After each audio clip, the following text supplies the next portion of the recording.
Charvi 2 years ಬ್ಯಾಕಿಂದ ಒಂದೇ request, ಅಮ್ಮ ಮರ್ಮೇಡ್ ಮಾಡಿಸು.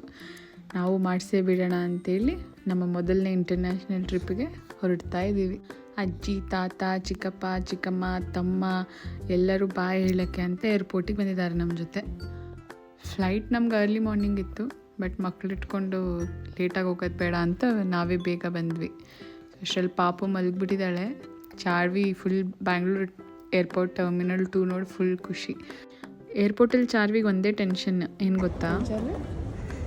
ದುಬೈಯಲ್ಲಿ ಇರೋದೇ ಸಣ್ಣ ಪ್ಲೇಸು, ಅವ್ರು ಹೋಗೋದೇ ಜಾಸ್ತಿ ಜನ. ತುಂಬ ಜನ ಇದ್ದಾರಾ? ಎಲ್ಲಿದ್ದಾರೆ? ಇಲ್ಲೆಲ್ಲ ಕೂತಿರೋದು ಕಾಣಿಸ್ತಿಲ್ವನಪ್ಪ. ಎಷ್ಟೊಂದು ಜನ ಇದ್ದಾರೆ. ಏನು ಮಾಡೋದು? ನಾವು ಹೋಗೋದು ಫಸ್ಟು, ಆಮೇಲೆ ಅವ್ರನ್ನ ಕಳಿಸೋದು. ಫ್ಲೈಟಲ್ಲಿ ಸೀಟ್ ಸಿಕ್ಕಿಲ್ಲ ಅಂದ್ರೆ ಏನು ಮಾಡೋದು? ಸೀಟ್ ಸಿಕ್ಕಿಲ್ಲ ಅಂದರೆ ಕ್ಯಾಬ್ ಅವ್ರು ಕಳಿಸ್ಕೊಳ್ಳೋದು. ಕ್ಯಾಬ್ ಮಾಡ್ಕೊಂಡು ಏರ್ಪೋರ್ಟಲ್ಲಿ ಅಲ್ಲಿ ಬೇರೆ ಚೇರಲ್ಲಿ ಕೂತಿರೋರೆಲ್ಲ ರೇಗಿಸ್ತಾ ಇದ್ರು ಅವಳನ್ನ, ಇಲ್ಲ ಫ್ಲೈಟ್ ಮೇಲೆ ಕೂತ್ಕೊಂಡು ಹೋಗ್ಬೋದು ಅಂತೆಲ್ಲ. ಸೊ ಫೈನಲಿ ಬೋರ್ಡಿಂಗ್ ಟೈಮ್ ಬಂತು. ಅವಳ ಎಕ್ಸೈಟ್ಮೆಂಟ್ ನೋಡಿ ಎಷ್ಟು ಖುಷಿಯಾಗಿದ್ದಾಳೆ. ಈ ಥರ ಖುಷಿಪಟ್ಟು ಗಲಾಟೆ ಮಾಡಿ ಮಗುನೂ ಎಬ್ಬಿಸ್ತಾಳೆ ಇನ್ನೊಂದು ಮಿನಿಟಲ್ಲಿ. ಅಂತೂ ಇಂತೂ ಎಬ್ಸಿದ್ಲು ಮಗುನ. ಹಂಗೂ ಕುಣಿತಾ ಇದ್ದಾಳೆ.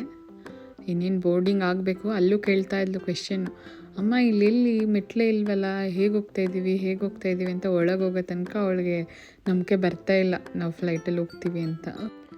ಒಳಗೆ ಹೋದ್ಮೇಲೆ ಅವಳಿಗೆ ಈ ಥರ ಇರುತ್ತಾ, ಹೀಗಿರುತ್ತಾ, ಇಲ್ಲಿ ಕುತ್ಕೋಬೋದಾ, ಅಲ್ಲಿ ಹೋಗ್ಬೋದಾ, ಓಡಾಡ್ಬೋದಾ, ವಾಶ್ರೂಮ್ ಇರುತ್ತಾ, ಬರೀ 100 ಕ್ವೆಶನ್ಸ್ ಕೇಳ್ತಾನೆ ಇದ್ಲು. ಹೇಗಿದ್ರು ಮಾರ್ನಿಂಗ್ ಫ್ಲೈಟ್ ಎಂಜಾಯ್ ಮಾಡಲಿ ಅಂತ ವಿಂಡೋ ಸೀಟ್ ಮೇಡಮ್ಗೆ. ಆ್ಯಂಡ್ ಕೆಲವ್ರು ಕೇಳ್ತಾ ಇದ್ರಿ ಪ್ಯಾಕೇಜಲ್ಲಿ ಹೋಗಿರೋದ ಟ್ರಿಪ್ ಅಂತ. ಇಲ್ಲ, ಚಾರ್ವಿ ಚಿಕ್ಕಪ್ಪ ಫ್ರೆಂಡ್ ಪ್ರತಾಪ್ ಅಂತ ದುಬೈಯಲ್ಲೇ ವರ್ಕಿಂಗು. ಸೊ ಅವರೇ ನಮ್ಮದು visa booking, hotel booking, attractions booking, travel everything ಅವರೇ ಪ್ಲ್ಯಾನ್ ಮಾಡಿದ್ದು. ಅದಕ್ಕೆ ನಮಗೆಲ್ಲೂ ಏನೂ ಕೊರತೆ ಆಗಿಲ್ಲ. 2 ಮಕ್ಳು ಇಟ್ಕೊಂಡು ನಾವು ಅಲ್ಲಿಗೆ ಹೋಗಿ we did not face any issues and thanks for that ಅವ್ರಿಗೆ. So if any of you are planning to go to Dubai, I think they are the one to go. So once land ಆದಮೇಲೆ you can see she was very tired. ಸ್ಟಾಲರ್ನ ಅವಳೇ use ಮಾಡಿ ಜಾಸ್ತಿ ಮಗುಗಿಂತ. And also she was ಹಂಗ್ರಿ.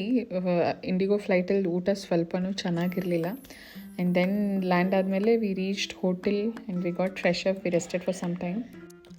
ಮತ್ತು ಇನ್ನೇನು time waste ಮಾಡೋದು ಬೇಡ ಅಂಥೇಳಿ we thought will visit one attraction. So first we went to dolphin show. ಚೆನ್ನಾಗಿತ್ತು, ಬಟ್ ನನಗೆ ಮುಂಚೆ ಇದೇ ಥರ ಶೋನ ಬೇರೆ ಕಡೆ ನೋಡಿದ್ರಿಂದ ಅಷ್ಟು ಎಕ್ಸೈಟಿಂಗ್ ಆಗಿರಲಿಲ್ಲ. But Charvi was watching it for the first time, so she was happy. ಅಲ್ಲೆಲ್ಲ ಡಾಲ್ಫಿನ್ಸ್ ಜಂಪ್ ಮಾಡೋದು, ಡ್ಯಾನ್ಸ್ ಮಾಡೋದು ಎಲ್ಲ ನೋಡಿ she was very happy.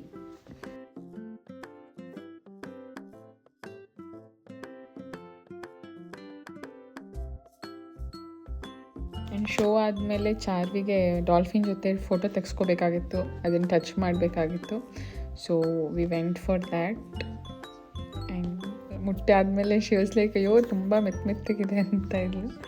And then ಸ್ವಲ್ಪ ಫೋಟೋ ಶೂಟ್ ಮಾಡಿ ಮತ್ತೆ ಎಲ್ಲೂ ಹೋಗಿಲ್ಲ. First day very tiring. ಅಲ್ಲೇ ಹೊರಗಡೆ ಹಾರ್ಸ್ ರೈಡಿಂಗ್ ಇತ್ತು.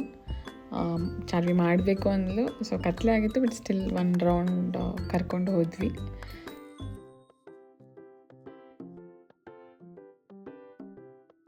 ಸೊ ಇದಾದಮೇಲೆ ವಿ ಥಾಟ್ ವಿಲ್ ರೆಸ್ಟ್. ತುಂಬ ಟಯರ್ಡ್ ಆಗಿರೋದ್ರಿಂದ ವಿ ವೆಂಟ್ ಟು ಹೋಟೆಲ್, ಊಟ ಮಾಡಿ ತಾಚಿ. ಸೊ ಇದಾಗಿತ್ತು first day. So second day vlog ಜೊತೆ ವಿಲ್ ಮೀಟ್ ಯು. ಬಾಯ್.